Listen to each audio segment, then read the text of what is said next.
Et bonjour, rebonjour, parce que c'est mon deuxième live de ce matin. Donc ce matin, vous avez vu une petite cérémonie, la cérémonie du matin, comme on l'appelle, avec le repas des moines et les prières. Donc je vous ai parlé que je vous ferai un petit live comme ça pour vous expliquer, et surtout pour les nouveaux, et pour les autres qui me suivent depuis des années maintenant. Vous allez entendre toujours la même chose, puisque je vais me présenter, de vous dire pour quelle raison je suis venu en Thaïlande, qu'est-ce que je fais en Thaïlande, donc toutes ces choses-là que tout le monde m'a posé au tout départ sur mon Facebook. Donc c'est des réponses aux questions qu'on me pose, et c'est vrai que de plus en plus vous êtes nombreux à être sur mon Facebook, et vous me posez tout le temps la même question, et ça ne m'embête pas, parce que c'est normal dans la vie qu'on demande pourquoi la Thaïlande, et ainsi de suite. Donc, ça fait déjà, maintenant, ça fait le 14 novembre, ça fait 9 ans que je suis ici, à Nissan. Donc, qu'est-ce qui se passe? C'est que il y a beaucoup de gens qui me disent, mais pourquoi Nissan? Pourquoi tu n'es pas allé sur les îles? Parce que c'est vrai que vous avez tendance à voir des reportages sur les îles, sur les belles îles que j'aime aussi, la mer bleue, voilà, toutes ces choses-là. Alors au tout départ, oui, c'était prévu que j'aille sur les îles, mais la chose s'est faite que je ne connaissais pas Nissan. Vraiment, c'était un endroit que je ne connaissais vraiment pas, et quand on m'a parlé de Nissan, je me dis, mais qu'est-ce que c'est où? Et quand je suis allé sur Koh Samui, j'ai connu ma femme. J'ai connu ma femme qui était en vacances. Et finalement, du fil en aiguille, ça serait trop long si je vous expliquais tout ça, mais c'est grosso modo, elle m'a montré où elle habitait. Donc Lissan. Et la première fois que je suis venu ici, je me rappellerai toujours, j'étais fatigué par rapport au voyage, puisque je suis de France, Bangkok, de Bangkok à Nissan, il y a encore 6 heures de route en voiture ou alors en petit minibus. Donc ça faisait quand même un sacré voyage et beaucoup d'heures de voyage. Donc le lendemain, quand je me suis levé, je me suis mis dehors, c'était au mois d'août, je me rappelle. Je me suis mis dehors et j'ai vu des petits villages. Parce que j'étais arrivé de nuit à Kassevisai, donc à Nissan. Et je voyais ces rizières à perte de vue, cette couleur verte. Puis je me suis senti chez moi. Car quand j'étais à Koh Samui, je me sentais pas chez moi. C'était beau. Il y avait beaucoup d'ambiance, il y a beaucoup de choses comme ça. Donc c'est pas mon fort, c'est pas mes choses à moi. C'est vrai que d'y être en vacances pour s'amuser, oui, c'est assez agréable quelques jours pour moi. Je parle de moi. Il y en a qui aiment bien la fête, les bars, la musique, tous les soirs, toute la journée. Il y en a qui aiment ça. Moi, c'était pas mon truc. Donc finalement, j'étais pas chez moi à Koh Samui. Mais j'adore Koh Samui, ça restera toujours ma destination de cœur, parce que c'est de là-bas que ça a commencé. Donc je ne pourrais jamais dire que cette île, je ne l'aime pas. Puis, avant ce jour-là, je faisais des vacances. J'avais des vacances et j'étais allé une année à Phuket, Bangkok. Donc déjà, là, je me sentais quand même assez bien quand je rentrais dans des temples, que je faisais des visites, que je sortais des sentiers battus, comme on dit. Et c'est vrai que la Thaïlande m'a vraiment plu. Puis quand je voyais des reportages sur la télévision, ça m'a toujours plu. Et bien sûr, le bouddhisme, c'est pareil. Donc, c'est vrai que vraiment, ça m'a vraiment plu, le bouddhisme. Ça va les cap. Il me lève. On est ok. Photo après dit. Là, je parle aux moines qui ont fini de manger, qui rentrent chez eux, parce que je suis à côté de leur maison, puisque je suis dans leur petit paradis. Donc, c'est vrai que quand je me suis trouvé ici à Nissan, j'ai vu ces petits villages, j'ai vu cette vie, la vie qui me plaît, la vie sawadika. Ni hả? Mi hả?ใหญ่ ไม่เป็นไรaprèsดู อันนี้มี1บ้านมี มีเสียมๆเล็ก เอาไหม ๆเอาเปล่า no เสียมๆพึ่ง ฮะ อันนี้พึ่งอันนี้พึ่งมีเสียมๆนี้ไม่เป็นไรเพื่อดู มันไม่กินอะไรเลย mais pas là, donc il me dit qu'il y a un nid d'abeilles qui a du miel. Donc j'irai voir après. On continue notre petite histoire d'Eric Thaïlande. Donc oui, ici ça m'a vraiment plu. Les gens gentils. Puis je vais vous dire la vérité, quand je me promenais au fur et à mesure dans l'Isan, dans ces petits villages-là, je voyais qu'il n'y avait pas de tourisme. Il n'y avait pas de personnes, il n'y avait pas d'étrangers. Et c'est ce qui m'a plu quand même. C'est ce qui m'a plu. Et quand j'étais en France, je faisais beaucoup d'îles. Je voyageais beaucoup. Je travaillais beaucoup, je voyageais beaucoup. Parce que je ne suis pas un grand voyageur, mais bon, on travaillait, puis on allait en vacances dans toutes les îles, que ce soit l'île Maurice et tout. Et quand j'ai connu la Thaïlande, j'ai eu ce magnifique coup de cœur pour ce peuple.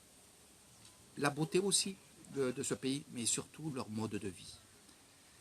Déjà, j'avais un peu commencé dans ce chemin-là quand j'étais à l'île Maurice, car c'est vrai que j'avais tendance, moi, quand je partais en vacances, c'est d'aller justement où les agences de voyage ne nous amenaient pas. C'est-à-dire à la rencontre des gens, de la population, de leurs mœurs, de leurs traditions. Ça m'a toujours plu. Chaque fois que j'ai voyagé, j'ai voulu savoir comment ces personnes-là vivaient. Ça a commencé vraiment à me plaire quand je suis allé à l'île Maurice, où j'ai étudié le bouddhisme, mais surtout, avant le bouddhisme, j'ai étudié l'hindouisme. Au tout départ, j'ai commencé par ça. Mais je connaissais Bouddha. J'étais tendance à être bouddhiste. Mais l'hindouisme m'a plu à rapport à ses traditions. Il y avait beaucoup de cérémonies, il y avait beaucoup de choses comme ça. Donc ça m'interpellait. Je voulais savoir pourquoi, comment, pour quelles raisons ils font ça. Depuis quand ils font ça? Marche sur le feu, les bénédictions, les mariages hindous. Ça m'a vraiment plu. Puis, quand j'ai eu fait le tour depuis tout ce temps, à peu près 2-3 ans que j'étais dans l'hindouisme, je ne le pratiquais pas, mais je regardais des reportages. J'avais acheté un livre. Donc j'ai étudié un peu tout ça, que ce soit Ganesh, Shiva, Durga et toutes ces divinités et ces dieux. Mais c'était assez compliqué et la chose c'est que finalement, quand j'ai fait le tour de tout ça, je me suis remis à Bouddha. Parce que l'hindouisme aussi parle de Bouddha. Donc je me suis dit, je me suis un peu éduqué sur ça et je suis quand même bouddhiste à l'intérieur. Et c'est vrai que ça m'a servi et ça me sert ici, parce qu'au temple où je suis, on est bouddhiste, pratiquant, mais on fait aussi des cérémonies hindoues. Voilà. Donc ça, il faut le savoir. Il faut le savoir. Et c'est vrai que, à rapport à tout ce que j'ai appris, ça me sert beaucoup ici. Donc, voilà pourquoi aussi ces petites choses m'ont fait dire que finalement, la Thaïlande me plaît spirituellement. Puis j'ai été vraiment bien accueilli ici. Puis je suis allé devant eux et j'ai commencé à parler un peu thaïlandais, essayer de comprendre le thaïlandais, de comprendre leur façon de vivre, surtout en silence, tranquillement, tout doucement, à regarder, à écouter, à faire des vidéos. Et ça m'a plu de faire des vidéos. Justement, en faisant ces vidéos-là, je pouvais refaire et revoir mes vidéos que j'avais fait dans la matinée ou dans l'après-midi. Et c'est comme ça que c'est venu que j'ai fait des vidéos pour vous montrer à vous aussi sur Facebook et sur YouTube la région où j'y étais. Et ça a commencé comme ça. Donc, dans le spirituel, oui, j'y suis, je suis bien ancré, j'apprends, je pratique la méditation, la relaxation, le monde bouddhiste, dans les temples, la façon de comment ils réagissent. Parce que c'est ça aussi. Il y a une façon de vivre, mais il y a une façon aussi qu'ils ont de réagir. Quelquefois, ils sont dans le spirituel, quelquefois, ils sont un peu moins dans le spirituel, mais ils reviennent toujours sur leur chemin du milieu, dans le spirituel. Mais ils ont tendance à droite, à gauche, à droite, à gauche, avant d'être un grand moine bouddhiste. Voilà. Donc c'est ce que j'apprends moi, c'est ce que je vois, et finalement, je me régale, je me régale. Je vous apprends toutes ces choses-là, et ça encore, ça me fait vraiment, vraiment, vraiment plaisir de vous apprendre tout ça. Donc voilà pourquoi aussi j'aime cette région-là. Une région tranquille, paisible, de paysans. Puisque je suis à Nissan, c'est la plus grande région déjà de Thaïlande. C'est une région aussi qui est paysanne. C'est que des paysans. C'est l'endroit aussi le plus spirituel de Thaïlande. C'est l'endroit où il y a le plus de temples de Thaïlande. C'est la région où il y a des grands moines bouddhistes reconnus dans toute la Thaïlande, sur l'Inde, sur d'autres pays aussi. Il y a vraiment des grands moines ici. Donc je suis vraiment entouré du spirituel et ça m'a plu. Ça m'a plu. Et c'est vrai que quand on est autour de ça et que nous-mêmes on est au milieu de ça, eh bien on se sent bien. Question manger, on mange très très bien. Pour quelle raison? C'est que on a des poulets qui sont là, qui gambadent dans les rizières, dans les terres, dans les maisons, dans les jardins, qui sont nourris, bien entendu, vraiment bien. Donc, tout ce qui est bétail, poulet, coq et tout ça, c'est vrai qu'on mange très très bien parce que c'est du naturel. Tout ce qui est fruits et légumes qui sont faits ici sur les terres d'ici, je vous amènerai voir un terrain. C'est vrai que les légumes ont une saveur vraiment extraordinaire. Les bananes, c'est exactement pareil. Donc tout ce qui est pour manger, on mange très très bien ici. Ça, c'est aussi une raison pourquoi je suis aussi resté ici et que je veux rester ici et que j'adore Lissa. D'autres choses aussi, c'est que vraiment c'est leur mode de vie que j'adore. Un mode de vie zen. On travaille 7 jours sur 7. On vit 7 jours sur 7. On respire 7 jours sur 7.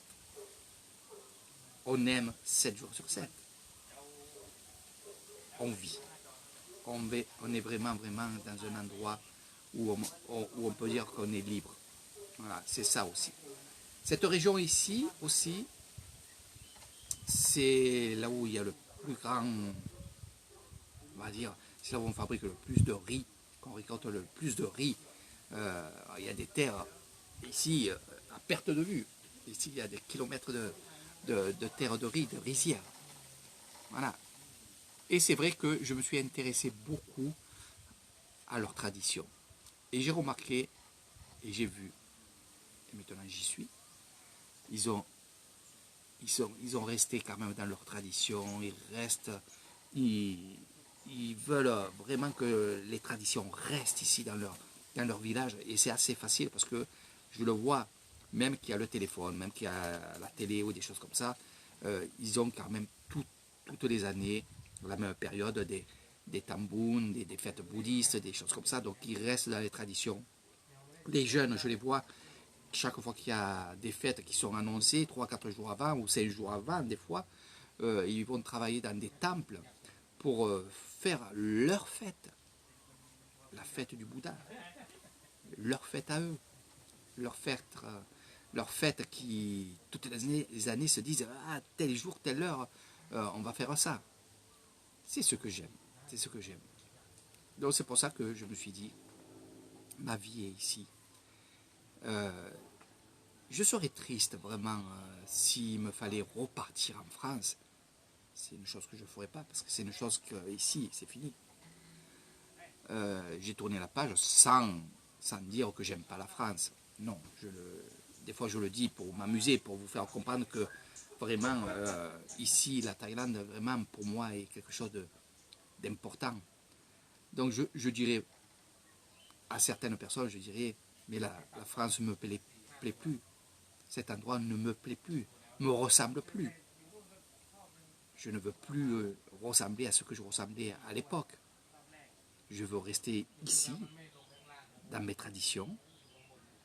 Je veux rester ici dans toutes ces fêtes. Pas parce que j'aime pas parce que j'aime faire la fête, non, c'est pas ça. Mais c'est des fêtes où tout le monde est ensemble. Voilà, tout le monde le partage. Voilà, et ça c'est mon grand mot. Et chaque fois que vous faites des excursions avec moi, je vous montre qu'est-ce que c'est le partage. Je vous montre qu'est-ce que c'est le mérite. Je vous montre vraiment leur mode de vie et comment ils réagissent. C'est ça, mon boulot, à moi, c'est ça. Voilà. Donc oui, 9 ans que je suis ici, je ne m'en lasse pas, ça fait 9 ans et quand même ça a passé très très vite. J'espère qu'il y aura encore pas mal d'années pour que je puisse vous faire des lives, vous embêter sur mes lives et sur mes vidéos. Mais ça plaît de plus en plus. De plus en plus, vous êtes là à me demander, Eric, fais-nous des lives, Eric, fais ci, fais-nous des vidéos, et pourquoi ci, et pourquoi là. Donc je réponds à tout ça. Ça me plaît. Vous pouvez me poser plein de questions. Je peux vous donner plein d'informations de ce que je sais, de ce que je vois. Après, je ne m'éduque pas sur les livres. Voilà, ça, il faut le savoir. Ça, je le dis toujours. Parce qu'il y en a beaucoup qui viennent me voir en me disant, Eric, je veux débuter la méditation, je veux débuter dans le bouddhisme. Est-ce que tu as des revues, est-ce que tu as des livres, est-ce que tu as des vidéos à me proposer, à me dire pour que je puisse commencer à faire de la méditation. Je n'ai pas pris ces livres-là. Je n'ai pas pris parce que j'ai appris sur le tas. Mais sur le tas, c'est assez difficile parce qu'il faut avoir quand même un esprit assez large. Et il faut regarder, mais aussi comprendre en regardant. Et croyez-moi, des fois, pour moi, ça a été facile, parce que justement, j'ai cet esprit-là. Mais il faut aussi, si vous voulez être bouddhiste, si vous voulez être dans la méditation, il faut aussi savoir que c'est un mode de vie. On ne peut pas avoir une vie comme en France, tout accéléré, tout grisonnant, et faire de la méditation derrière. C'est très très bien. Il faut faire de la méditation justement. Mais aussi, il faut se comporter autrement. C'est-à-dire, s'il me fallait, à la limite, retourner en France pour quelques jours, quelques heures, qu'il me fallait travailler ou je ne sais pas quoi. C'est un exemple. Hein. Pour moi, c'est de la science-fiction. Ça ne serait plus le cas. Mais si ça aurait été le cas, et je le dis toujours aux gens, allez travailler avec ce que vous savez, hein, l'harcèlement, les choses comme ça. Une fois votre travail fini, vous fermez la porte du travail et vous rentrez dans un autre monde. Donc ce que j'apprends aux gens qui viennent me voir et me consulter, parce qu'on peut dire comme ça, je leur apprends à fermer les portes de la vie. C'est-à-dire le travail, eh ben oui, vous avez des problèmes, vous n'avez pas même vous n'êtes pas avec un travail de problème, mais quand vous sortez du travail, vous sortez du travail. Quand vous sortez d'un centre commercial, vous sortez d'un centre commercial. Donc chaque fois, il faut fermer les portes. Ici, on peut les laisser ouvertes, les portes, puisque ce n'est pas la même vie. Mais j'apprends beaucoup aux gens à fermer les portes, c'est-à-dire à faire le lâcher-prise aussi, c'est ce qu'on appelle ici. Mais à la limite, c'est comme si vous auriez un placard. Voilà. Donc c'est comme si vous avez un placard avec des tiroirs, et vous tirez un tiroir, le matin, hop, vous allez travailler. Une fois que vous avez fini de travailler, tac, vous refermez le tiroir.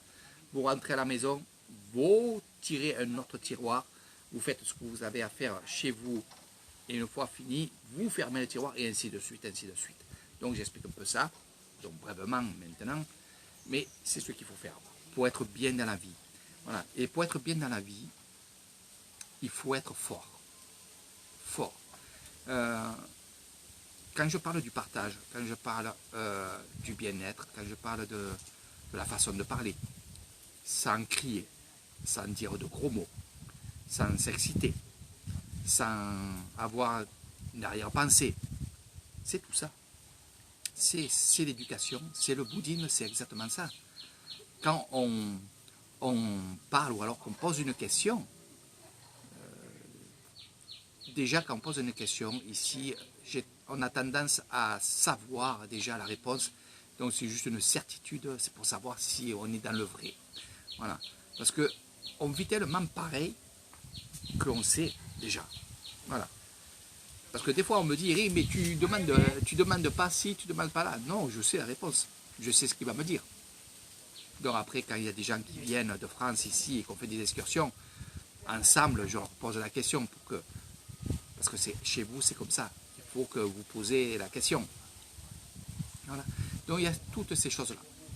C'est pour ça que j'ai aimé de suite l'Isan, j'ai aimé cette grande passion que j'ai, c'est les traditions. C'est vrai que j'avance là-dessus, j'avance là-dedans, j'aime ces traditions.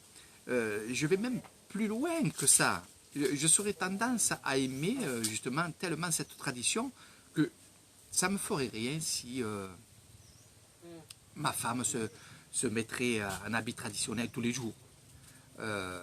Ça me ferait rien.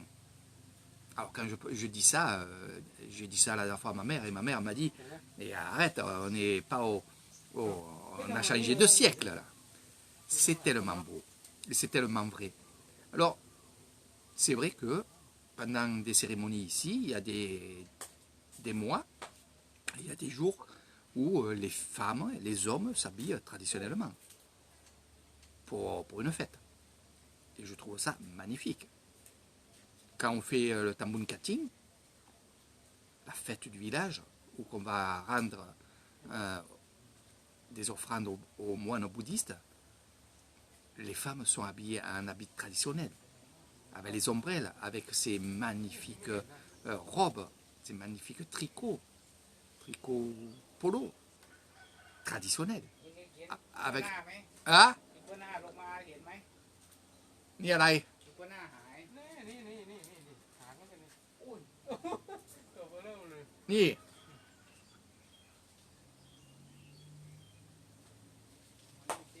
ไปมันร้อนมัน นี่อ่ะ Ah, je vais voir ce qui est. ตามตัวได้ดีเลยนะ Je vais voir. มองแล้วมองอีกเลยมอง Alors, je vais vous montrer. Nous aussi.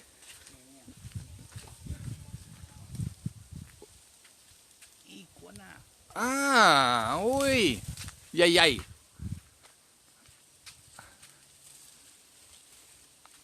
Attendez. Hein. Dodo, oui. Vous voyez qu'est-ce que c'est? Yay, yay. Dodo. Tac, tac, tac, tac, tac, tac.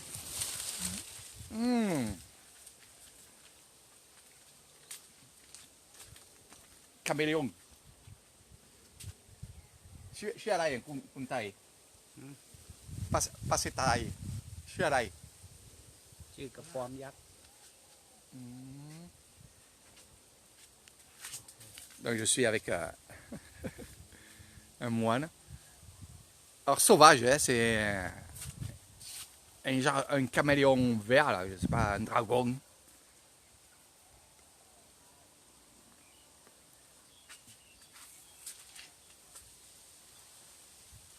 Je peux prendre une photo.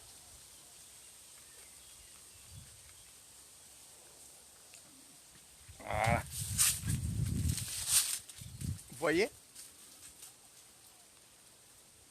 Oh là là, oh là là, oh là là. Oh. Je croyais que c'était un serpent parce qu'il y avait la queue. C'est ça que j'aime, ces choses-là. Il y a beaucoup de choses à voir ici en Isan. On va se remettre en place et je vais vous parler encore un petit peu. Juste l'histoire de vous dire vraiment maintenant ce que je fais ici en Thaïlande. Donc je me remets en place. Voilà. Donc vous savez pourquoi j'aime tout ça. Vous avez encore la preuve ici. Voilà, dans un temple, il y a des animaux. Voilà, c'est plein de choses comme ça. Donc qu'est-ce que je fais en Thaïlande? Alors c'est venu que ces belles choses que je voyais autour de moi, que je commençais à comprendre et tout. Je suis toujours ému quand je parle de ça parce que c'est vraiment beau. C'est vraiment beau et vraiment, j'adore. Je suis venu ici, je me suis marié, thaïlandais, bien entendu, pour ceux qui ne savaient pas. Et bon, j'ai commencé à faire ma maison. J'ai fait ma maison, mais avant ça, je suis allé un mois dans un temple et faire l'éducation bouddhiste. Donc pendant un mois, j'étais comme mes pères ici, les moines d'ici, habillés comme eux, la tête rasée bien sûr. Et j'ai appris le bouddhisme et j'ai appris surtout à gagner le cœur un peu des habitants de mon village. Parce que les gens de mon village venaient me donner à manger, me préparer à manger, on faisait l'aumône.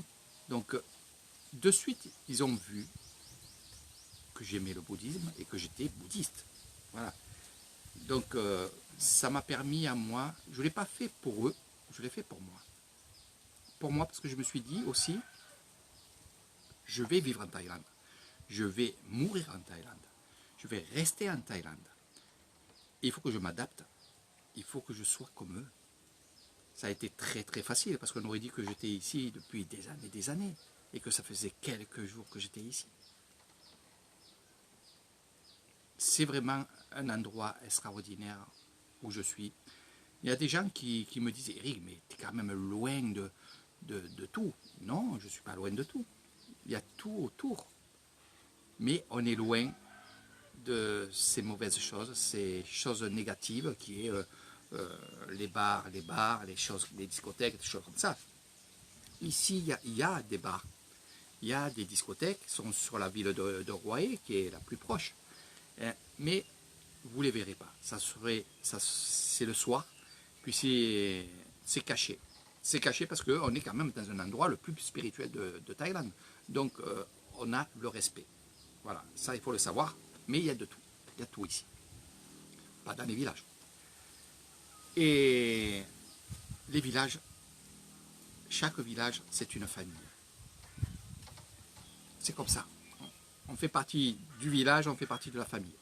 C'est pour ça qu'on dit ici, on vit avec la famille. Mais on ne vit pas avec la famille.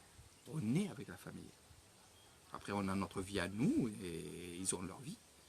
Mais toutes les fêtes, toutes les cérémonies, quand il y a quelqu'un qui meurt, on est ensemble. Quand il y a un mariage, quand il y a une naissance, quand il y a des gens qui sont malades, on est ensemble, on est ensemble. On marche ensemble. Il y a du troc qui se fait. Il y a des gens qui n'ont pas d'argent, mais ils ont des terres. Donc ils vont troquer du riz contre ci, contre là, contre là, contre là. Ils vont troquer un poulet contre du riz. Ou ils vont troquer un poulet contre un canard. Ou contre une couverture. Voilà, des choses comme ça. Donc le troc se fait bien entendu ici. Et c'est vraiment génial ça. Si tout le monde ferait comme ça, ça ferait du mal aux gros riches. Voilà, on ne va pas trop en parler de ça. Ça ne sert à rien. La seule solution ici, que je vous donnerai à moi, c'est de faire du lâcher prise. Voilà. Je vous apprendrai ça sur une autre vidéo. Donc comme je vous ai dit, après un mois dans le temple, j'aurais pu rester longtemps, mais j'avais ma maison à faire, donc la construction était attaquée, puis il fallait que je sois là pour les travaux, pour contrôler, pour voir. Donc pendant un mois, au temple, et après de là, j'ai commencé à travailler. Mais j'ai continué à aller à droite, à gauche, dans les cérémonies, aller dans les fêtes. Et je vous faisais des photos, je vous faisais des vidéos, et j'ai vu qu'il y avait beaucoup de monde. À l'époque, sur ma chaîne YouTube, qui a été maintenant, à cause du Covid, supprimées. J'ai eu 2 chaînes de YouTube supprimées. J'avais plus de 18 500 personnes sur une chaîne. Et l'autre, elle faisait à peu près dans les 7000 personnes. Donc il y avait beaucoup de gens qui me suivaient. Et c'est vrai que tous les gens me disent c'est beau, c'est bien ce que tu nous montres, on aimerait être avec toi.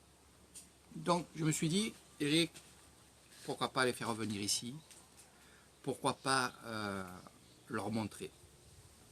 Et c'est comme ça que ça a débuté à que je fasse le guide spirituel. Pas le guide parce que, voilà, vous savez pourquoi. Pour ceux qui connaissent la Thaïlande. Donc j'ai fait ces choses-là. Mes premiers clients, ils étaient dans un autre hôtel, parce que mon hôtel n'était pas construit. Et c'est d'après ça que je me suis dit, je vais faire quelques bungalows. Puis de là... Vitamine. Oh, dis maman. Ça va les carpes. Voilà, la vitamine, bonhomine. Voilà. Ça c'est moi. Et ça c'est Léo.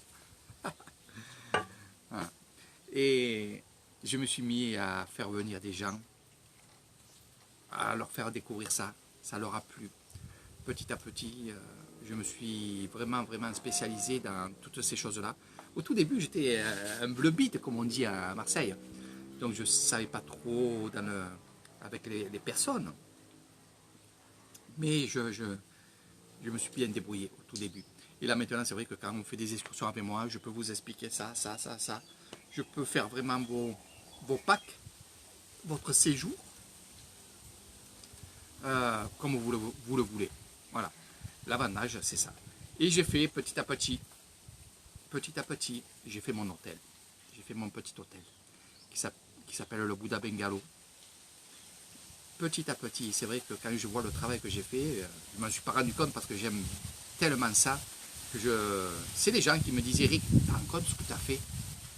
Même si tu l'as fait avec quelques Thaïlandais et toi, parce que j'ai beaucoup travaillé moi, parce que j'aime travailler. Donc, non, je ne me rends pas compte de ce que j'ai, parce que dans le monde bouddhiste, on n'est pas matériel.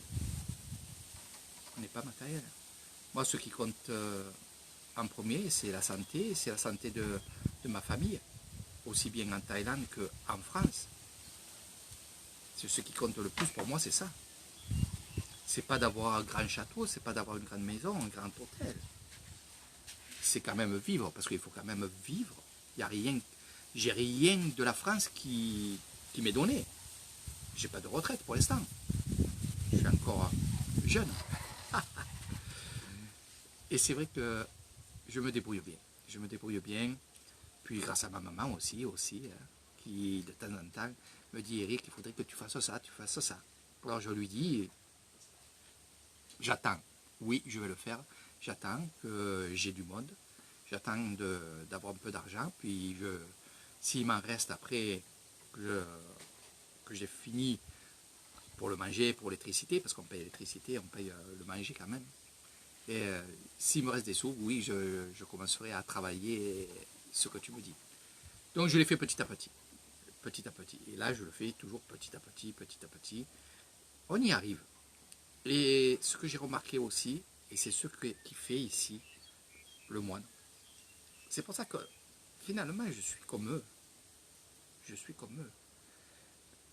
Eux, quand ils ont des dons, ils améliorent leur temple. Ils travaillent dans leur temple. Moi, quand j'ai de l'argent, j'améliore mon hôtel. J'améliore ma vie aussi, un petit peu. Mais j'ai tendance à être comme eux. J'ai tendance à, dès que j'ai de l'argent, investir dans l'immobilier, dans mon hôtel, pour que ça soit joli, pour que ça soit beau, puis continuer les travaux. C'est vrai que je suis à la fin. Là, j'améliore juste la décoration. Mais franchement, c'est que du bonheur de faire ça. Je ne suis pas quelqu'un qui est ambitieux dans le long terme. Je vis au jour le jour. Surtout maintenant, avec tout ce qui se passe, avec ce virus et ces choses-là. Il faut être tranquille, il faut être zen. Surtout, c'est ça mon appel aussi, souvent dans mes vidéos, c'est soyez unis. surtout maintenant, il faut être unis en France. Ici, il n'y a aucun problème, on vit comme ça. Mais en France, vous ne vivez pas comme ça. Et ça, c'est votre faiblesse à tous et à toutes. C'est vraiment une faiblesse qui est extraordinaire et ça va vous tuer. De ne pas être ensemble, de ne pas vous aider, ça va vous tuer. C'est tout simple. Voilà. Donc, écoutez-moi au moins une fois, partagez cette vidéo, soyez unis, et tous unis. Quoi qu'il y a comme religion, bouddhiste, musulman, chrétien, il faut maintenant, c'est pas demain, c'est pas après-demain, c'est maintenant. Il faut que vous soyez unis, ensemble. Voilà. Laissez vos religions chez vous. Quand vous êtes dehors, vous êtes pareil. Voilà. Ça, franchement, si vous n'êtes pas comme ça, croyez-moi, vous êtes mort. Et quand je dis mort, c'est mort. C'est sous la terre, et encore. Voilà. Donc, voilà l'Islam, pour moi, c'est l'amour d'un endroit, l'amour d'un pays, l'amour de tradition, l'amour de... Voilà. Je pense que il n'y a pas d'autre chose qui pourrait me faire plaisir que d'être ici. C'est vrai que je suis parti très souvent, 2-3 jours à Bangkok ou des choses comme ça. De suite, je me languissais de revenir au pays. Voilà. Alors, j'ai la famille qui me disait, ouais, mais ça c'est la vieillesse, tu te languis de rentrer chez toi. Non, je peux être dans des endroits de luxe. J'ai été dans des endroits de luxe, que ce soit à Bangkok, grâce à mon ami Simon, dans des endroits magnifiques. Mais, regardez, ici, je suis bien. Je suis bien. C'est l'ambiance, c'est tout ce qu'il y a autour qu'il faut voir. Je suis vraiment, vraiment bien ici. Et c'est pour ça que, finalement, mes excursions, mes lives sont basés sur le bien-être. Le bien-être, le bien-être. J'ai même un pack de séjour qui est bien-être. Voilà. Séjour et tradition, c'est village et tradition bien-être. Voilà, ça, c'est le nom du pack. C'est vraiment quelque chose d'extraordinaire. Les gens, ils se laissent aller. Ils font des petites excursions. Ils voient les traditions. Ils sont avec la population. Mais aussi, il y a ces moments-là où on peut s'asseoir, on peut parler tranquillement comme ça, sans crier, sans parler fort. Parce que crier ici, ils ne savent pas ce que ça veut dire. Ici, ils disent parler fort. Sans parler fort. Sans avoir une mauvaise idée. Voilà. Ici, on parle. On parle. On va parler des fleurs. On va parler des statues. On va parler des couleurs. Des couleurs des arbres, des choses comme ça. Du riz, on va parler aussi du temps. De la chaleur. De la pluie. Et c'est tout. C'est tout. Moi, je parle un peu de tout parce que je suis en général avec des gens d'ici et puis sur Facebook avec des gens de France et des choses comme ça. Mais on est vraiment bien ici. On est vraiment libre. On n'est pas confiné, on n'a pas de masque. Juste on met le masque pour aller dans les grands magasins parce que c'est des grosses enseignes. Voilà. Mais sinon, je me suis jamais, même au tout début de cette maladie, de ce virus, je me suis jamais senti emprisonné. Je me suis jamais senti cloîtré. Non. Alors, je me suis dit, Eric, c'est que tu as l'esprit très large. Zen. Puis non, puis je regardais les gens autour de moi. Ils vivaient normalement, ils allaient dans leur terre, ils allaient faire de la maçonnerie, ils allaient faire leur travail. Les enfants, c'est sûr que au tout début, quand on ne savait pas ce que c'était ce virus, ils avaient arrêté les écoles. Mais les enfants, ils n'avaient pas peur. Ils n'avaient vraiment pas peur, ils continuaient dans les jardins à s'amuser, aller en ville tranquillement, mais ils étaient quand même conscients de quand on ne sait pas, ben, on attend un petit peu et on réfléchit. Voilà. Donc les restaurants, ils sont ouverts ici. Même quand il y a eu le confinement, quand ils nous ont parlé du confinement, en fait, les gens n'allaient pas au restaurant, mais par contre, les restaurants étaient ouverts pour ceux qui voulaient ouvrir, parce qu'il y en a qui ont fermé, ils ont dit, moi, il n'y a pas de clients, donc je vais fermer. Donc, ils ont fermé quoi, même pas 2 semaines.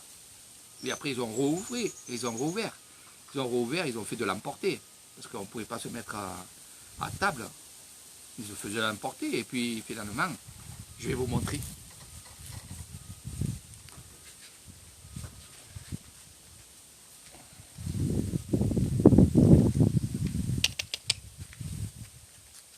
Regardez, il est descendu de l'arbre.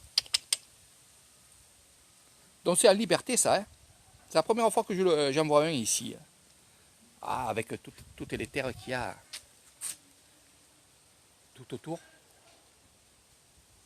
Voilà. Tout autour. Voilà. Il n'est pas mort, hein. Il se met au soleil. Il se met au soleil tranquillement. Et regardez où je suis. Je suis pas bien. Hein? Eh oui. Donc on va arrêter un peu ce live. Je vous ai assez dit de choses. Puis j'aime bien parler. Franchement, c'est que du bonheur. Voilà. Sylvana, mon amie. Voilà. Donc voilà pourquoi j'aime Nissan, pourquoi je suis venu à Nissan. C'est pour toutes ces raisons que je vous ai données. Moi, je vous invite à découvrir Nissan, surtout avec moi. C'est pas pour me vanter, parce que non, ça, et ni pour vous dire prenez un guide, même si ça vous coûte un peu cher, enfin un peu cher. Prenez quelqu'un qui connaît. Prenez quelqu'un qui vous fera gagner du temps. Prenez quelqu'un qui vous, justement, vous expliquera le pourquoi, le comment, et aller dans les détails. C'est vrai que j'ai vraiment une chance dans ce monde-là qui est Nissan de connaître beaucoup de gens, de connaître beaucoup de grandes personnes, de grands moines. Quand je dis grandes personnes, c'est aussi dans les établissements, que ce soit les écoles, les choses comme ça, les directeurs, les directrices, voilà, des choses comme ça. C'est que ils m'ouvrent les portes. Ils savent ce que je fais. Ils savent que j'aime ça. Ils savent que je le fais avec passion. Ils connaissent, et moi je connais les horaires pour y aller. Quand c'est pour y aller, quand c'est pas. Dodo aussi. Mais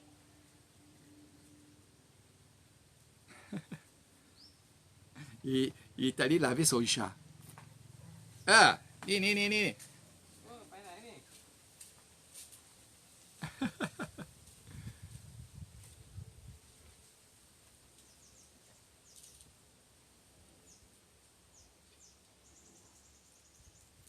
Regardez. Duสิ โ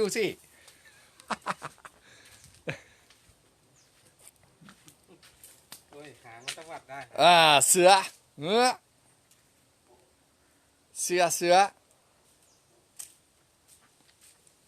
Il est allé laver le petit bébé chat. Voilà. Alors il élève des lapins, il élève des chats et oh, on n'est pas bien là. Donc voilà, mes amis. Hop, on va se caler. Sylvana, tu as dit, oh, qu'il est beau ce collier là. C'est le mien. Donc bientôt, je vais en vendre. Bonjour, mon ami. Bonjour. Sylvana, que j'adore. Toujours à l'écoute d'Erita Yan. C'est une femme formidable. C'est vrai que j'ai très envie de la rencontrer. J'espère que un jour ou l'autre, tu viendras ici et crois-moi que je vais être avec toi. Et je vais te montrer toutes ces choses que tu aimes. C'est vrai que il y en a beaucoup.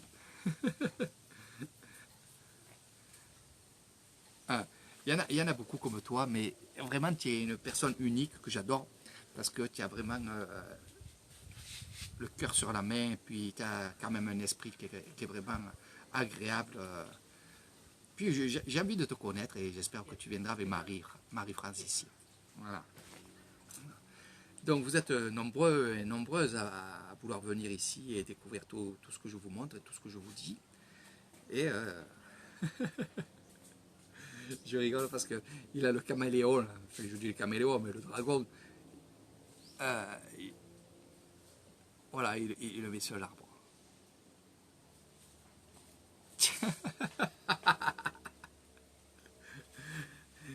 Oh, enfin, c'est que des rigolades, voilà. Donc, venez à Nissan, venez découvrir Nissan, partagez cette vidéo, donc vous savez un peu ma vie maintenant. Donc, oui, je suis guide spirituel et guide tout court, comme ça, pour le plaisir, pour vous faire découvrir tout ça, avec les marchés, avec les temples, les rizières, les habitations, donc les villages. On va découvrir ensemble ce monde-là. Ce monde que j'ai découvert petit à petit, qui m'ont donné tant de plaisir. Tant de plaisir, et ça me donne encore beaucoup de plaisir, parce que finalement, je me trouve tout le temps dans les mêmes endroits, mais c'est jamais la même chose. C'est jamais la même chose. Quand je fais des excursions, je me suis rendu compte. Là, c'est là, Kinkarka, il veut tellement faire une photo et mettre le dragon sur l'arbre et faire une photo qu'il se fait attaquer.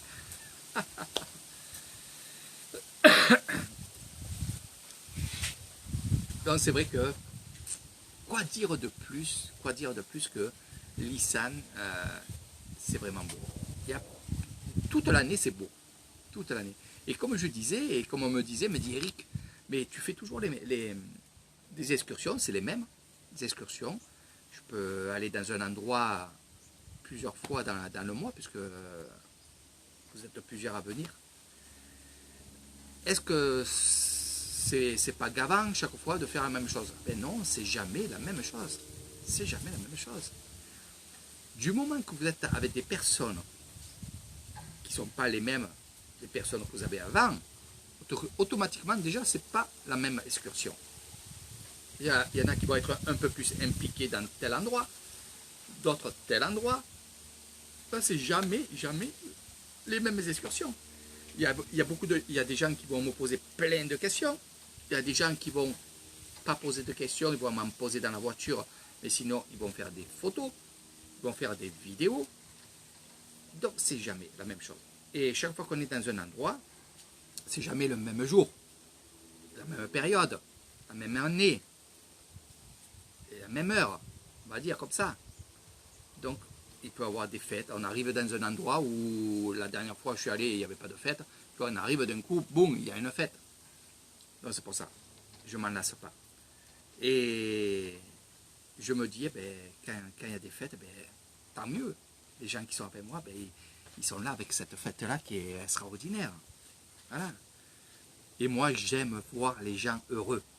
Donc j'essaye de faire le maximum pour que ces gens-là, ces personnes-là qui me contactent sur Facebook, des fois 2 ans, 3 ans, et qui me disent, Eric, ça fait 2 ans que je te suis, et là maintenant je veux venir chez toi, je veux venir en séjour chez toi et découvrir Nissan avec toi. Donc à la limite, c'est même pas des clients, c'est des amis. C'est ça que j'aime. C'est vraiment ça que j'aime. C'est que c'est des amis qu'on se connaît sur Facebook. Des grands amis, il y en a que ça fait des années que je suis avec eux. Et quand ils viennent ici, c'est la famille. C'est une famille. Voilà. Moi, je réagis comme ça. Il y en a qui diront, non, c'est du business, c'est un travail. Moi, c'est pas un travail. Je vis avec, oui. Mais regardez, là, il n'y a pas de tourisme. Donc, je ne vis pas de ça. Mais par contre, ce que je vis, ma vie à moi, c'est le plaisir, c'est le partage. C'est vous montrer tout ça. Eh oui. Là, mon ami Christophe, qui a connu que les îles, on s'éclate dans les îles. faudra que tu viennes ici. Ta soeur, elle va venir, comme je t'ai dit la dernière fois, Sandrine, elle va venir. Elle veut venir à Nissan. Elle ne veut pas aller sur les plages.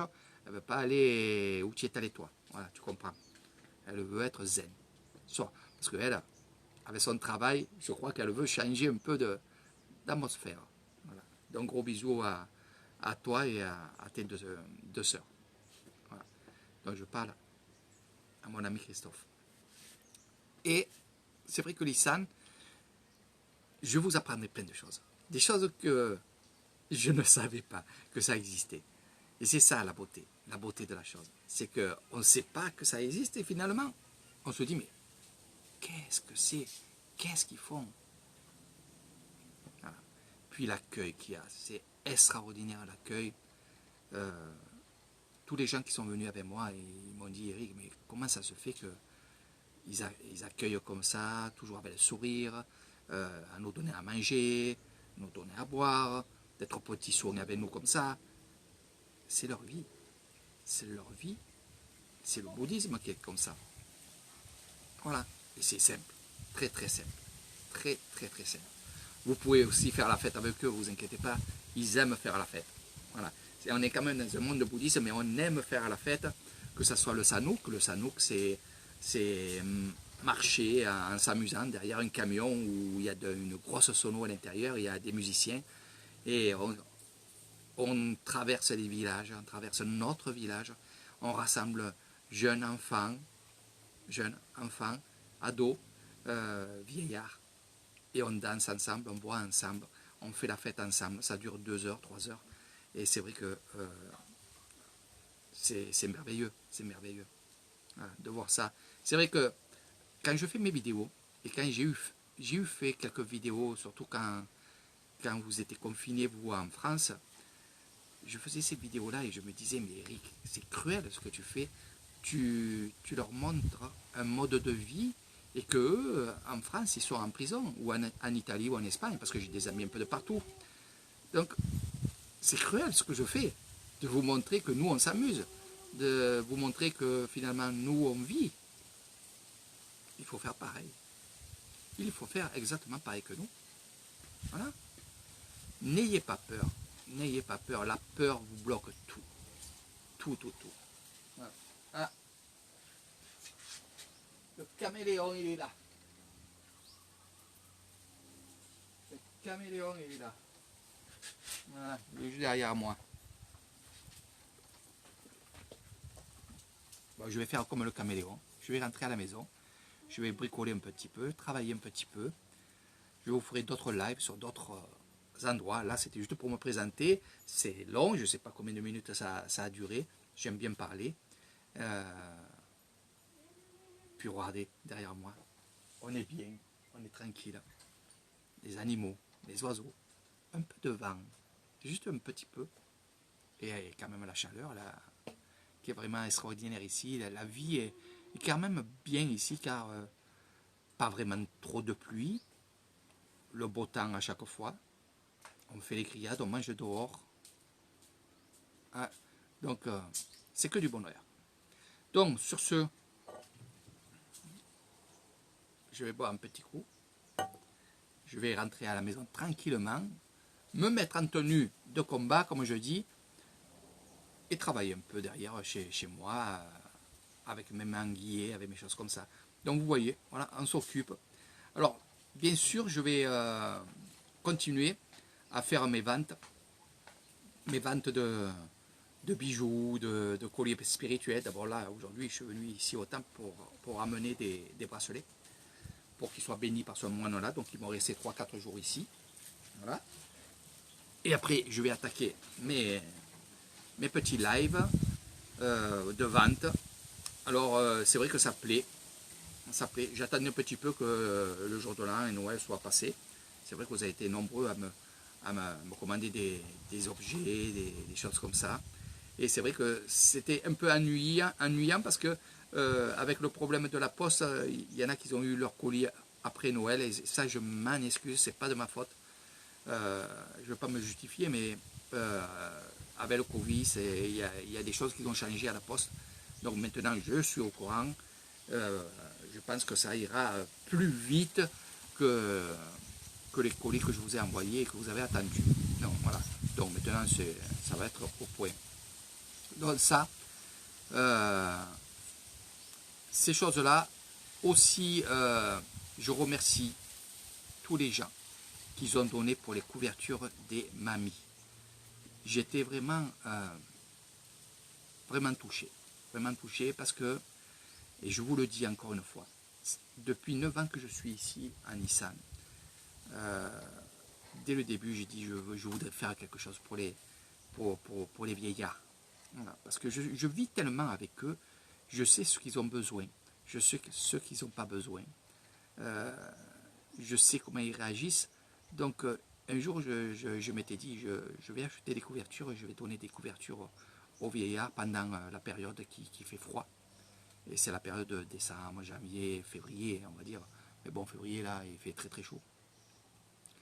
Et j'ai jamais eu trop le temps de le faire. C'est pas le temps qui me faisait reculer, c'est la vie. C'est-à-dire j'avais des clients, j'avais beaucoup de choses à faire. Et quand on est en train de faire beaucoup de choses, on a quand même ces idées qui restent. Et l'idée de faire un cadeau à ses mamés. Et grâce à vous, je suis arrivé à faire ça. Et ça, c'est grâce à vous. Sinon, j'aurais encore repoussé un petit peu parce qu'avec le Covid, tout ça, il n'y a pas de clients qui venaient chez moi. Donc, question financièrement, je n'aurais pas pu. Et grâce à vous, j'ai pu acheter. Et au lieu d'acheter 25 couvertures, j'en ai acheté 32 couvertures. Et ça, grâce à vous. Donc, je suis fier de vous. Je suis fier de certaines personnes qui, même qu'ils ont donné pas beaucoup, mais ils ont donné. Ils ont donné. Ils ont donné de leur cœur. Voilà, c'est ça. Et finalement, j'aurais pu, financièrement aussi, il y a des années que j'aurais pu acheter ces couvertures-là. Pourquoi j'ai attendu? C'est pour, sans doute, pour que les gens me suivent dans ces choses-là du partage. C'est pour ça. C'est comme l'histoire du trampoline qui maintenant est terminée. Je l'ai commandé, je vais le recevoir d'ici demain ou après-demain. Donc, j'attendais d'avoir la totalité pour acheter le trampoline pour les enfants. Et ça, c'est grâce à vous, encore une fois. Donc, vous pouvez vous aider. Vous m'avez aidé. Vous avez aidé des grands-mères, vous avez aidé des enfants à avoir un trampoline. Vous avez la preuve que vous pouvez aider. Aider votre voisin, aider votre famille. Moi, je ne pourrais pas admettre qu'une personne dans ma famille, une cousine, un cousin, ait besoin de quelque chose. Pourquoi il faudrait participer, même si ce n'est pas beaucoup. Mais ce que je comprends aussi, une chose, ici, vous allez donner 20 bahts. On va dire, allez, on va donner 1 euro à une personne. Cette personne va être contente. En France, vous allez donner 1 euro à une personne. Je pense qu'il va vous dire, mais je ne suis pas un mendiant, garde tes 1 euro. C'est ça, je le sais. Je le sais. Tout le monde me le dit. Mais, ou alors, vous allez donner quelque chose et la personne qui va le recevoir dit, ouais, il me donne quelque chose, mais en retour, il a besoin de quelque chose de moi ou il a besoin de moi. Il y a toutes ces choses dans votre tête qui vous détruisent. Qui vous détruisent. Oui, je le dis. C'est des gros mots, c'est des grands mots, ça. Ici, moi, une personne, un Anglais un jour est venu chez moi. Un Anglais est venu chez moi. Avec sa femme thaïlandaise. Ils sont venus 3 jours. Cet Anglais-là m'a donné des pièces de monnaie de chez lui. Il me les a laissées dans le bungalow. Je les ai pris. Bien sûr, sur un message, je l'ai remercié parce qu'il m'a dit oui, je les ai laissés sur la table, c'est pour la personne qui fait les chambres, donc c'est un pourboire. Hein. Donc je l'ai remercié, bien entendu. Bon, et c'est vrai que pour l'échange, c'est très dur pour nous. Donc il y a d'autres Anglais qui étaient de passage et je leur ai demandé s'ils pouvaient m'échanger en bahts. Parce que c'était tellement que des pièces à ma banque à moi, en Thaïlande, ne les changez pas, parce que c'est un petit village ici. Ça serait à Bangkok ou dans des endroits comme ça, oui. Donc, il m'a donné des battes. Il a arrondi. Donc, vous voyez? Et ce que j'ai fait, comme celui qui avait arrondi, qui m'avait donné les battes, il était venu aussi avec sa famille thaïlandaise. Je suis allé acheter des choses et on a mangé ensemble. Voilà. Donc, l'argent, les choses circulent. On m'a donné, je vous donne. Voilà, c'est comme ça. Ici, c'est comme ça. Ici, souvent, on a donné 1 kilo de riz. Quelques mois après, ou quelques semaines après, la personne, elle allait pêcher des poissons, sont venus à la maison et on a acheté du poisson parce qu'ils ont besoin d'argent aussi pour vivre. Donc on a acheté quelques poissons, puis ils nous ont fait cadeau de 1 ou 2 poissons. C'est comme ça. C'est comme ça. Voilà. Mais faites-le. Faites-le chez vous. Moi, je me rappelle, dans les cités, chez ma grand-mère, quand la voisine venait nous demander si on avait 1 kilo de farine ou des pâtes ou des trucs comme ça, et il le faisait, il donnait. Et pourtant, ils n'avaient pas beaucoup de sous. Moi, ma grand-mère, elle n'avait pas beaucoup de sous. Et quand elle avait 1 kilo de sucre, ben, si elle ne donnait pas 1 kilo de sucre parce qu'elle n'en avait pas beaucoup à l'intérieur, ben, elle n'en donnait que quelques-uns. 4 ou 5 ou 6, un verre, je me rappelle, c'était un verre. Elle prenait un verre, elle mettait les sucres dedans, elle donnait à la voisine. La voisine, bien sûr, elle revenait quelques temps après, ramener le sucre. C'est un échange, voilà, c'est ça qu'il faut faire. Faites-le, même si on ne vous le rend pas. Et j'entendais ma grand-mère dire, même si elle ne me rend pas, c'est pas grave. Et d'autres grand-mères, elles disaient, si on ne me le rend pas, ben, c'est pas grave. Faites-le, c'est ça la vie. Pour moi, c'est ça. Voilà. C'est donner, faire des choses. Petit exemple aussi, il y a des gens qui viennent chez moi et qu'ils dorment chez moi et ils prennent des activités, des excursions à la carte. Qui me disent, j'ai un budget assez serré. Je le comprends, je le sens. C'est pas pour ça que je ne fais pas d'autres excursions. En fait, je leur dis pas. Je leur dis pas. Je fais ce qu'ils m'ont demandé comme excursion. Je sais qu'ils sont serrés. Je sais que, en parlant, je sais ce qu'ils aiment. Donc, qu'est-ce que je faisais? J'élargissais l'excursion. C'est-à-dire, d'une excursion, j'en faisais 2. Mais en même temps. Et je lui disais, non, mais c'est la même excursion, c'est qu'on fera un peu plus tard après. Non, c'est que je faisais plusieurs excursions, et ça, ils ne le savaient pas. Et toujours maintenant, ils ne le savent pas. Peut-être ils peuvent se rendre compte, mais ils ne peuvent pas se rendre compte finalement parce qu'ils ne le savent pas. Mais moi, dans mon cœur à moi, j'ai offert une excursion qui devait être payante, mais finalement, non. Voilà. Et ça, c'est Eric Thaïlande, et c'est vrai que j'ai tendance à faire comme ça, même pour tout le monde. Pour tout le monde, pour tout le monde.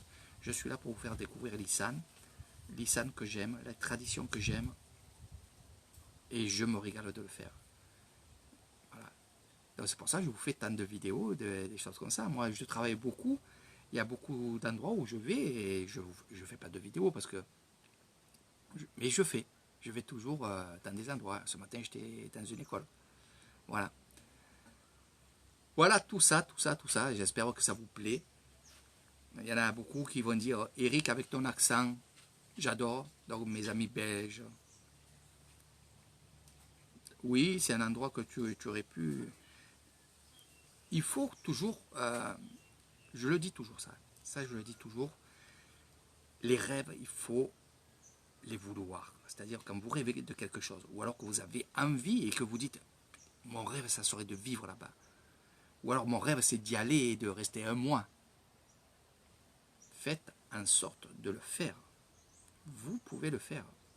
On peut se donner l'occasion de le faire. Mais, bon, pour l'instant, en France, c'est un peu bloqué. Mais tous mes rêves, je les ai réalisés. Tous mes envies de rester ici en Thaïlande, de faire le guide, d'être dans des cérémonies, de connaître des grands moines bouddhistes. Toutes ces choses que je rêvais, je les ai fait. Quand je dis rêver, ça veut dire vouloir. C'est vrai que je suis assez fonceur sur ça. Je suis passif. Je réagis, je calcule. Je ne me prends pas la tête surtout. Et je le fais. Comme là, je vais ouvrir mon petit restaurant et vous allez voir que je vais ouvrir mon restaurant. Alors qu'est-ce qui va se passer? Ce qui va être bien pour ceux qui savent, parce qu'il y en a qui vont poser des questions, donc ils savent déjà ce que je vais faire. Donc le restaurant du Bouddha Bungalow, de mon hôtel, il était ouvert que pour les gens qui étaient en séjour chez moi, c'est-à-dire qu'ils dormaient, ils mangeaient chez moi, donc la cuisine se faisait. C'était que pour les gens qui étaient chez moi. Là, ce que je fais, c'est que j'ouvre pour les gens, les Thaïlandais. Alors, je vais me régaler à faire la cuisine, parce que je vais, voilà, donc il va y avoir des gens qui vont travailler avec moi aussi. Et ce que je vais faire aussi, où je vais me régaler, c'est que je vais vous faire des vidéos en préparant le repas. Et ce qu'on m'a demandé, il y en a 2 qui m'ont demandé ça, ils m'ont dit, Eric, en ce moment je vais parler d'une personne. En ce moment, je suis en France. Dans quelques temps, je vais aller vivre avec ma femme en Thaïlande, parce qu'elle est thaïlandaise aussi, avec ses enfants. Et j'aimerais bien que tu nous fasses le début quand tu montes le restaurant. Voilà. Ça, je vais le faire pour justement aider ces gens qui ne connaissent pas la Thaïlande et qui voudraient monter un petit business, un petit restaurant, des choses comme ça. Ça ne sera pas un grand restaurant 4 étoiles que je vais faire. C'est un restaurant pour que les gens puissent venir manger, qui est pas cher, de bonne qualité, parce qu'ici on va pas chinoiser sur la qualité. Ça va être un peu, je pense, sur la quantité, mais sur la qualité, ça sera toujours la qualité. C'est-à-dire que quand je vois ici, quand je vais manger chez des gens ou des restaurants, il y a la qualité, vous payez la qualité, après c'est la quantité. Bien sûr, on ne va pas on va pas cuisiner, on ne va pas travailler pour rien. Donc automatiquement, il faut faire un bon repas, un super bon repas, et même si c'est peu, mais que ce soit quand même goûteux pour le prix qu'on va faire. Donc moi, ça va faire dans les 30 bahts, à 25 bahts le plat.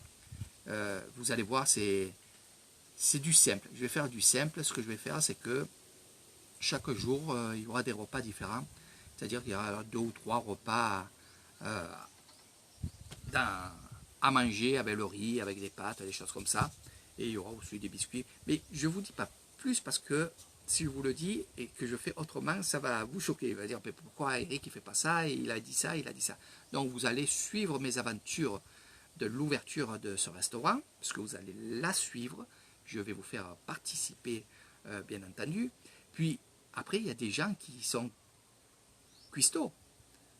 Mon ami Baptiste, mon ami Cadéo, qui sont cuisiniers. Et puis il y en a d'autres aussi. Ben justement, une bonne petite touche française avec le repas thaïlandais, ça sera pas mal aussi. Voilà. Donc oui, je vais faire du simple. Je ne vais pas me prendre la tête. Parce que finalement, la vie, si on la prend simplement, elle se passe bien. Si on essaie de se compliquer la vie, on va compliquer notre vie. C'est-à-dire qu'on va compliquer le restaurant, le ci et là, on va compliquer aussi la vie. Ça va, voilà, c'est pareil. Donc je veux rester dans le simple. Je suis un homme simple. Je vis simplement. Et je veux rester dans la simplicité. Et ça, c'est comme ça. C'est Eric Thailand, il est comme ça. Voilà. Donc, vous suivrez les aventures d'Eric Thailand dans les cuisines. Au début, même si je rate la cuisine, même s'il y a des choses comme ça, ben vous le verrez. Voilà, on va se régaler. On va évoluer ensemble, on va être ensemble. Voilà, c'est ça que j'aime. C'est vous faire participer à toutes ces choses-là. Regardez, je ne tiens plus debout. Voilà, je ne tiens plus assis tellement que je me languis. Et c'est vrai que la cuisine, c'est une autre passion que j'ai. En France, je cuisinais beaucoup. J'adore cuisiner. Je vendais beaucoup de choses, des repas préparés, des choses comme ça en France. Donc j'y suis dedans, j'y suis dedans. Puis là, maintenant, je connais un peu comment ils cuisinent ici, puis je suis avec des Thaïlandaises, bien entendu, pour cuisiner. Donc, le petit restaurant du coin piscine, il va y avoir tout ce qui est fruits, mixés avec de la glace et tout. Donc, vous verrez, il y a plein de choses. Puis, par la suite, je vais attaquer, et par la suite, on va mettre tout ce qu'il faut pour que les gens soient bien. Voilà. Donc, il y a beaucoup de gens que je connais qui, chaque fois qu'ils me voient, ils me disent, Eric, alors, c'est quand que tu ouvres? Quand c'est on vient manger? Quand c'est on vient manger? Ça, je l'entends très souvent. La dernière fois, il y a 5 jours, je suis allé payer l'électricité, parce qu'on paye l'électricité juste à côté de chez moi, voilà. Et c'est une grosse entreprise d'électricité qui sont sur la route et tout. Et eux, justement, ils mangeaient chez mon ami à Ban Ponoy, et il a fermé. Il a arrêté de cuisiner parce que c'était un papé, et puis il n'avait plus envie puisque sa femme est partie avec sa fille travailler à Bangkok. Donc il était tout seul, il a arrêté. Mais sinon, il avait une jolie clientèle, il travaillait bien, il travaillait super bien. On a mangé souvent là-bas, très souvent. C'était très bon, c'était pas cher. Et je vais faire ce style-là, mais sans s'embêter la vie. Vous verrez ce que je vais faire. Voilà. Par la suite, vous verrez, je suis en train de voir ça. Voilà.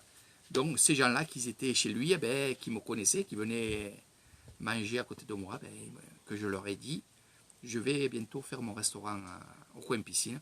Donc, ils se languissent parce que ils ont besoin des petits coins comme ça à côté de chez eux. Donc, là aussi, voilà. Ça me fera gagner de l'argent, pour vivre, et de deux, pour justement continuer les travaux, la décoration, les choses comme ça. Voilà. Donc vous savez tout. Voilà, on a parlé, je ne sais pas combien de minutes, mais je me régale. Je vais m'arrêter parce que ça va continuer. Mais j'ai d'autres vidéos à vous montrer. Vendredi, je vous ferai un live. On ira dans un marché qui est tout nouveau. Le marché du vendredi. C'est comme ça que je l'appelle. Ici, on a le marché du matin. Tous les matins, à partir de 4 heures du matin jusqu'à peu près midi, il y a le marché couvert de Kassevisai. C'est le plus grand marché. Nous avons le marché du soir, qui est tous les jours, et qui est à Kassevisai, le marché du soir, que vous connaissez, je vous ferai d'autres vidéos. Et là, il y a le marché du vendredi soir. Voilà. Donc le vendredi, sur la place de la mairie, il y a un marché qui se fait tous les vendredis, et ça fait maintenant un mois qui vient. Voilà, c'est comme ça. Il y a des marchés un peu qui se greffent un peu de partout. Et il faut dire aussi une chose, c'est que la population de l'Isan a vraiment explosé par rapport au Covid. Il y a beaucoup de gens qui travaillaient sur les îles et qui travaillaient dans le tourisme, qui sont revenus au pays. Donc, automatiquement, on est très nombreux ici, et croyez-moi, des constructions, il y a plein de choses qui se font, et je trouve ça extraordinaire que finalement, ils ne perdent pas de temps pour... ils ne pleurent pas, voilà. Je cherchais un peu ce que j'allais vous dire. C'est pas des gens, les Thaïlandais, ce n'est pas des gens qui, parce qu'ils ont perdu leur travail dans les îles, parce qu'il n'y a pas de tourisme, du moment qu'il n'y a pas d'avion, pas de choses comme ça, donc ils ont perdu leur travail. Ils sont revenus chez eux et ils ont monté un petit business. Ils ne sont pas restés chez eux à pleurer. Ils ne pleurent pas. Même s'ils vont faire 50 bahts, on va dire, allez, je vais vous parler en euros, même s'ils font 10 euros, 20 euros par jour, ils ont travaillé. Ils ne sont pas restés chez eux à rien foutre. Pour certaines personnes, c'est important ici en Thaïlande. Les gens qui ne foutent rien, c'est des gens qui ne sont pas bien. Voilà. Donc, ici, il faut comprendre comment ils réagissent. Alors, même qu'ils vont faire 10 euros par jour, ils sont sur leur lieu de travail. C'est des travailleurs. Voilà. C'est des travailleurs. Et il y en a qui font ça, qui vont dans les terres, ils font un peu de tout. Voilà. C'est comme ça. Et moi, c'est un peu ce que je fais, bien entendu. C'est pour ça qu'avec mon petit restaurant, ben, j'ai envie de travailler, malgré que je travaille un peu de partout. Quand je dis travailler, ça veut dire que je rends service, que ce soit chez Michael, chez moi aussi, je travaille chez moi. Mais sinon, oui, faire un peu d'argent chez moi, en m'amusant, en me régalant, puis montrer que je suis comme les Thaïlandais, que même s'il n'y a pas de tourisme, ben, je travaille.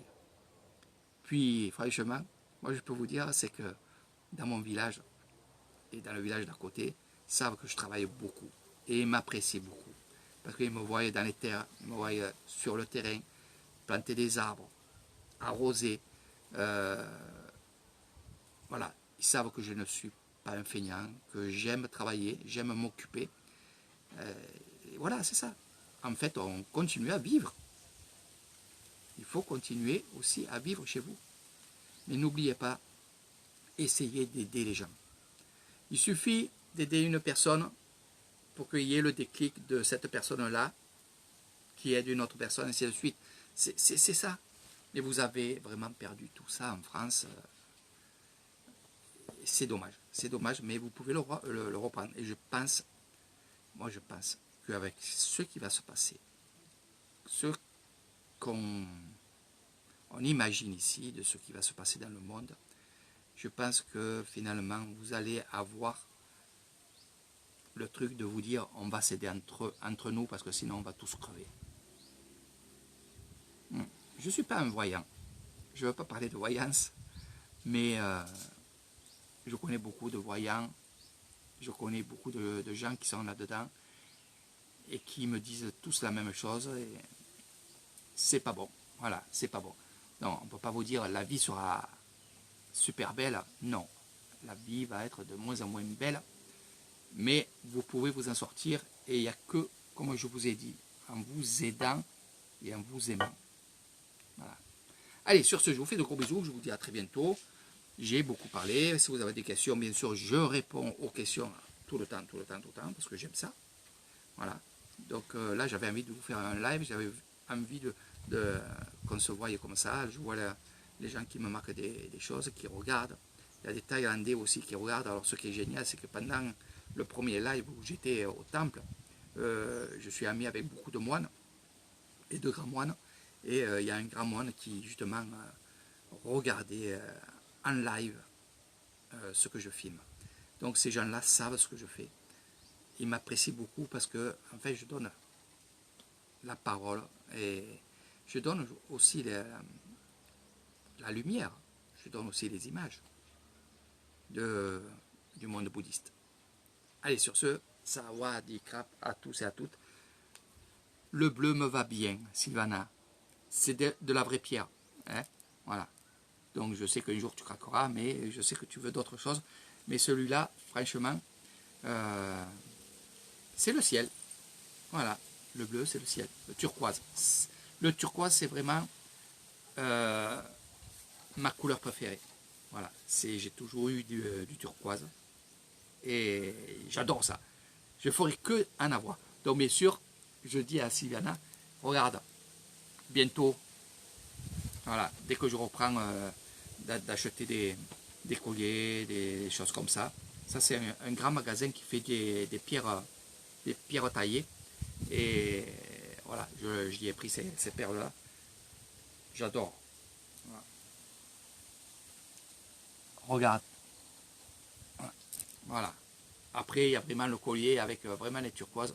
Ça sera par la suite. Voilà. Allez, je vous fais de gros bisous. Suivez les aventures d'Eric Thailand pour avoir plein de cadeaux. Il suffit de regarder les lives de vente d'Eric Thailand. Parce qu'une fois que je suis lancé sur les cadeaux, on ne m'arrête plus. On ne m'arrête plus. Donc, la prochaine vente, je vous l'ai mis, c'est un éléphant qui était ici, qui a été signé par l'Omport et qui a été béni aussi par l'Omport. Et vous voyez, il y a l'éléphant et il y a un coffret comme ça. Et ce coffret-là, justement, est pour les moines. Est offert pour les moines. Donc, je peux les avoir parce que je suis dans un temple. Donc, je ne les ai pas gratuitement, bien sûr, je les achète. Mais je les achète, mais ils sont bénis.